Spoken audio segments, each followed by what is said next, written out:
நீங்க எந்த பஸ்லயும் பார்க்காத ஒரு விஷயம், நம்ம ஸ்கூல் பஸ்ல மட்டும் தான் பார்க்க முடியும். என்ன அப்படிங்கிறீங்களா? இங்க பாருங்க. தெரியுதா உங்களுக்கு? இது பார்க்கறதுக்கு என்ன டிஃபரெண்ட்டா இருக்குன்னு நினைக்கிறீங்களா உங்களுக்கு? இத வந்து எங்க பார்த்திருப்பீங்க நீங்க? நாகர்ல பார்த்திருப்பீங்க.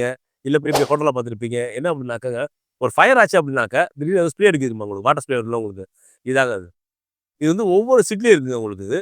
இது எங்க குடுத்துருக்காங்க அப்படின்னாக்க, கீழ ஒரு டேக் மாரி குடுத்துருக்காங்க உங்களுக்கு. அதுல வாட்டரும் இருக்குங்க, கம்ப்ரஸ்ட் ஏரும் இருக்குங்க உங்களுக்கு. அது 2மே சேர்ந்து நம்ம ஸ்ப்ரே ஆகும் நமக்கு அது. ஏதாவது ஒரு எமர்ஜென்சி அப்படின்னாக்கா, முன்னாடிலாம் பார்த்தீங்கன்னாக்க, ஒரு ஃபயர் ஆயிடுச்சு அப்படின்னா, வெறும் அலாரம் சவுண்ட் மட்டும் தான் கேட்கும் நமக்கு. அத வச்சு நம்ம பிள்ளைங்கள வந்து நம்ம வந்து இறக்கி விடுற மாரி இருக்கும் நமக்கு. இப்ப அப்படி கிடையாதுங்க உங்களுக்கு. ஒவ்வொரு சீட்டுக்கும் பார்த்தீங்க அப்படின்னாக்கா, இந்த மாரி குடுத்துருக்காங்க உங்களுக்கு. அதனால குழந்தைங்க ரொம்ப சேஃப்டியா ஃபீல் பண்ணலாம் நம்ம இதுல.